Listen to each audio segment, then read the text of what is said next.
দক্ষিণ শালমারার ফকিরগঞ্জে ওয়াহাব বাজারের জামে মসজিদে ব্রহ্মপুত্রের বুকে বিলীন হয়ে গেল।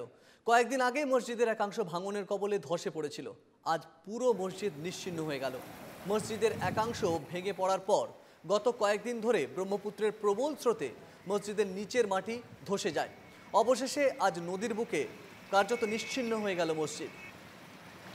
দক্ষিণ শালমারার প্রতিনিধি জাফর আলীর বিশেষ প্রতিবেদন।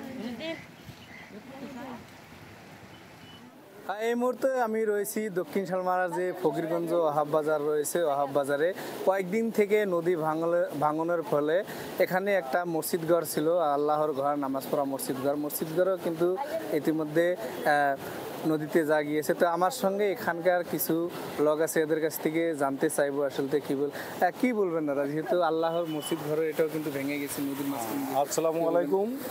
সুদীর্ঘ ধুবড়ী ডিস্ট্রিক্ট, এটা দক্ষিণ শালমারা ফকিরগঞ্জ এলাকার ওয়াহাব বাজার। এখানে একটা আমাদের এত সুন্দর মসজিদ ছিল, এখানে কৃষিভূমি, বাড়িঘর, সমস্ত কিছু, প্রায় 1000-1500 বাড়িঘর, প্রায় 3-4 কিলোমিটার মানে এলাকার কৃষিভূমি ভেঙে যাইতেছে। কিন্তু সরকারে এর প্রতি কোনো ধরনের সহযোগিতা এবং অনুদান কিংবা রাইজের নিকটে এসে 2-4 কথা বলা এবং হয়তো এদের প্রতিবেদনা কি সেটাও জানতে চায়নি। এমএলএ এমপি কোনো ধরনের লোকে আমাদের এখানে সহযোগিতা করে নাই এবং বিশেষ করে এরভাবে আমরা দায়ী করি এমএলএ এমপি এবং সরকার। আর বিজেপি সরকারে আরও বেশি করে আমরা ধিক্কার জানাই, এইটাই জানাই যে ওনারা কেন আমাদের এই মুসলিম দূষিত অঞ্চলে কেন কোনো ধরনের সহযোগিতা করে না। এর জন্য আমি সরকারের কাছে বিশেষ অনুরোধ জানাই, যাতে আমাদেরকে একটু দুঃখ বেদনা যাতে আমাদের দেখে, তার জন্য বিশেষ অনুরোধ। এই জায়গার লোকগুলা কোন জায়গায় যাচ্ছে এখন, যেহেতু ভেঙে যাচ্ছে? এই জায়গার লোকগুলা বেশিরভাগ লোকই হয়তো দেখা যায় পার্শ্ববর্তী এলাকায় হয়তো কেউ ঘর ভাড়া নিয়ে আসে, কেউ হয়তো দেখা যায় আমরা বলি হ্যাঙ্গা, মানে 2টা চাল একখানে করে, যেখানে এমনি মাটিতে থাকে ওই ধরনের হ্যাঙ্গা দেওয়া আছে। কেউ হয়তো দূরবর্তী গুয়াহাটি কাজ করতে যেতেছে, কেউ হয়তো দেখা যায় যে এরা ভূমিহীন। একটা লোক এই বাজার এলাকায় একটা ঘরের বস্তিতেও এখনও আছে, ওইখানে যা দেখেন এখনও আছে, কিন্তু তারা নিরুপায়, তাদের ছেলে মেয়েও নাই ওরকম উপার্জনকারী। সহযোগ পান নাই না, কোনো ধরনের সহযোগ আমরা পাই না।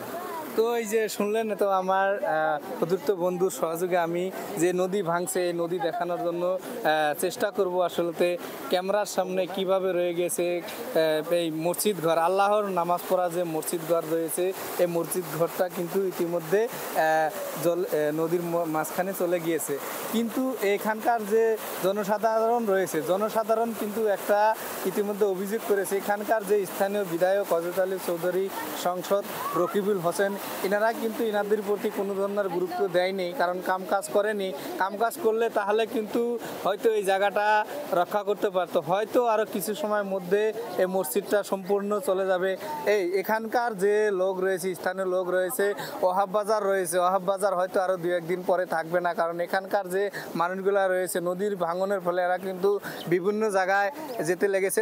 হয়তো কিছু মানুষ মেঘালয় গিয়েছে, কিছু মানুষ বিভিন্ন ঠায়ে গিয়েছে। কিন্তু মানুষ কিন্তু একটা কথা বলেছে যে এখানে কোনো ধরনের এমপি এমএলএ বা সরকার পক্ষ থেকে কোনো ধরনের সহযোগ পায় নাই। যদি পেত তাহলে কিন্তু হয়তো এই জায়গাটুক ফকিরগঞ্জ যে এলাকা রয়েছে, ফকিরগঞ্জ এলাকাটা কিন্তু রক্ষা করতে পারতো সরকারের যদি ইচ্ছা করতো, কিন্তু পায়নি। কিন্তু এই আল্লাহর ঘর যে নামাজ পড়তো, 5 ওয়াক্ত নামাজ পড়তো, সেই ঘরটাও কিন্তু ইতিমধ্যে নদী ভাঙনের ফলে নদীর মাঝখানে চলে গেলতে এই জায়গার যে মানুষগুলার ক্ষোভ যে অভিযোগ করেছে যে হয়তো এমএলএ বা এমপি কোনো ধরনের গুরুত্ব দেয়নি বা এখন পর্যন্ত এখানে।